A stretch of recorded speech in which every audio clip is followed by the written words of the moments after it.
Morning guys, good morning mga katambike. So meron ulit tayong pupuntahan ngayon. Race back tayo sa bayan ng Magdalena. So kita-kits tayo doon. Dito na tayo guys sa may Los Baños, Laguna, sa may tapat ng Olivares Plaza Mall.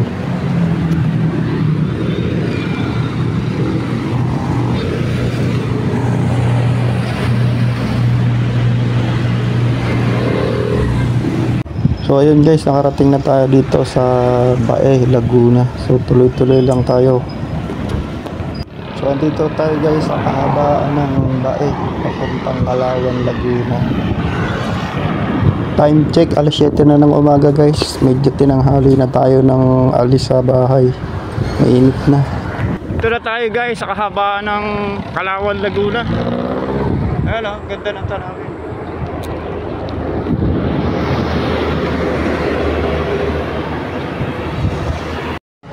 Cargo na tayo guys ng Victoria, Laguna.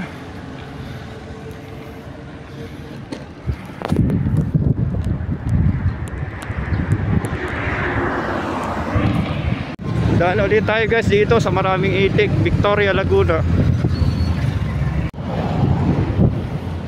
Dito na tayo guys sa may pila ulit. Sunod ay Santa Cruz na. Konting padyak na lang, kakarating na tayo ng bayan ng Magdalena. Cargo na tayo ng Santa Cruz guys.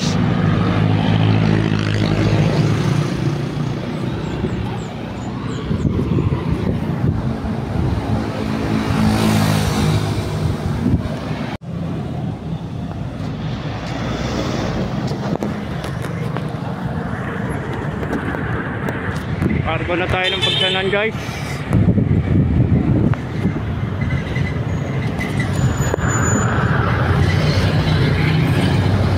Nandito na tayo sa lilikuan natin sa may Jollibee papuntang bayan ng Magdalena.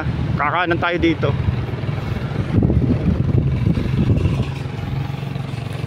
Okay guys, sa barangay Cabanbanan.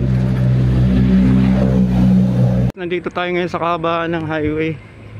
Yung pagligaw natin sa may Jollibee. Ito yung kalsada ng Magdalena to Liliw, Laguna. Dito rin pala ang daan ng Liliw, Laguna. Hindi ko alam guys. First time ko kasi dumaan dito. Tara, pupuntahan pala natin ay Balanak Dam. So kita-kits tayo dun sa may Argo ng Magdalena guys. Ulit, malapit na tayo. Liligaw na tayo dyan. Yung bayan pala ay nasa unahan pa. So yung lilikuan guys, papuntang Balanak Dam. Oh, tuloy-tuloy lang tayo.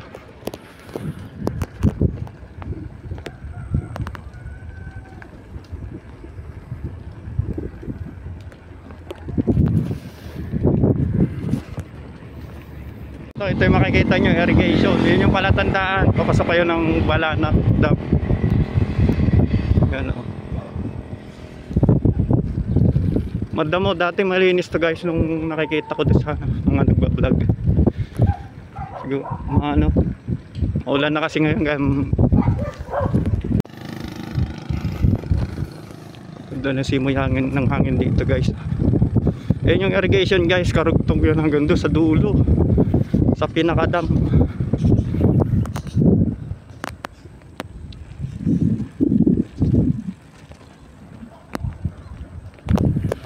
Pupunta ng bayan ng Magdalena guys.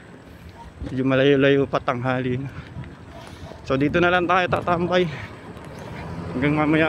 At yun, nagdire-diretso lang tayo guys ng padyak dyan hanggang sa makarating tayo doon sa dulo, doon sa pinaka mismong dam ng Balanak.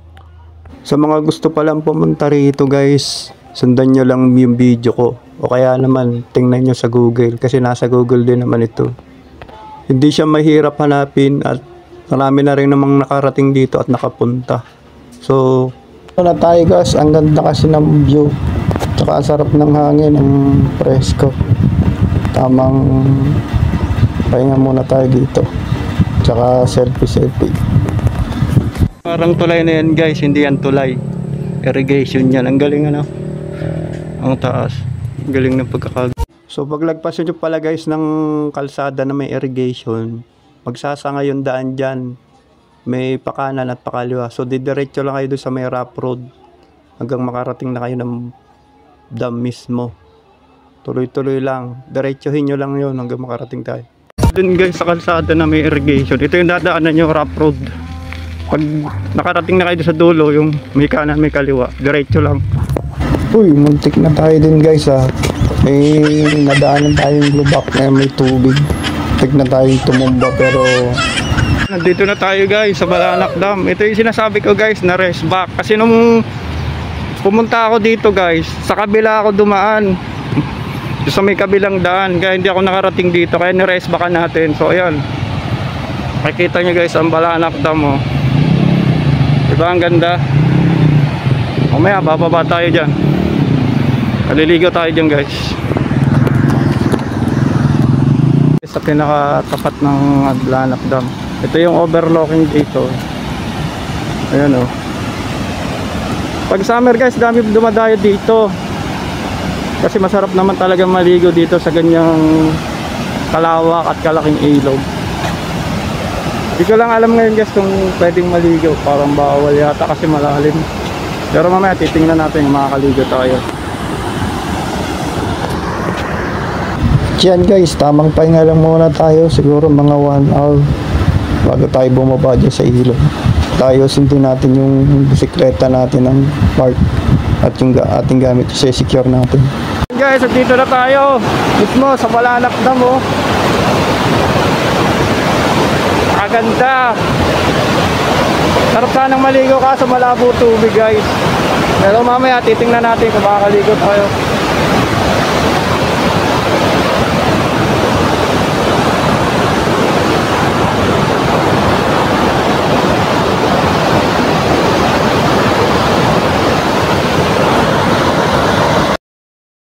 Pala yung mga itsura ng mga kubo dito guys.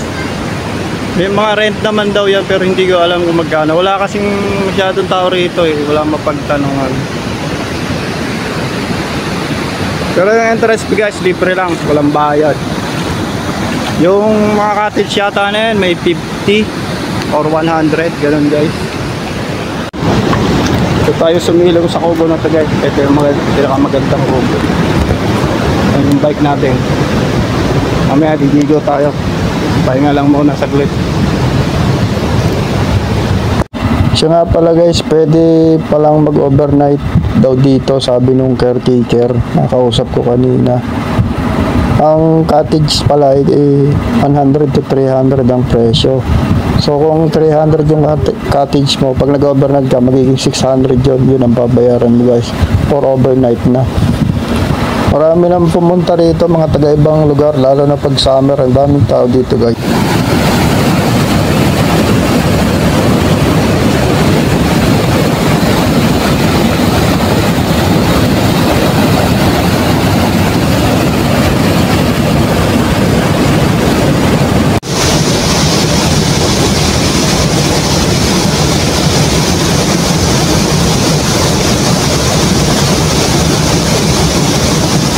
Pinaka-dam, ayun o, yun yung pasokan mismo ng tubig, labas doon sa irrigation doon sa nadaanan natin kanina. Ito, malalim na yan guys, hindi tayo pwede dyan, baka tayo higupin, malunin tayo.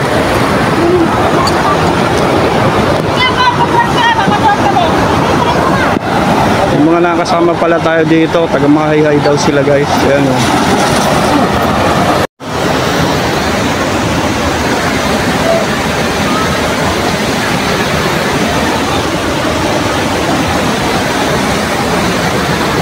Pala kasama natin guys yung ano pangalan mo pre? Erwin. Siya pala yung caretaker dito sa Balanak Dam. Baka may isa shoutout ka. Dito na tayo.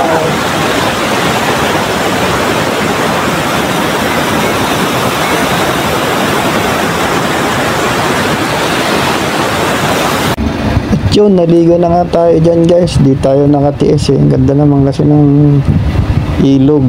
Tsaka kahit medyo malabo kasi tag-ulan na ngayon, laging umuulan kaya malabo. Okay lang.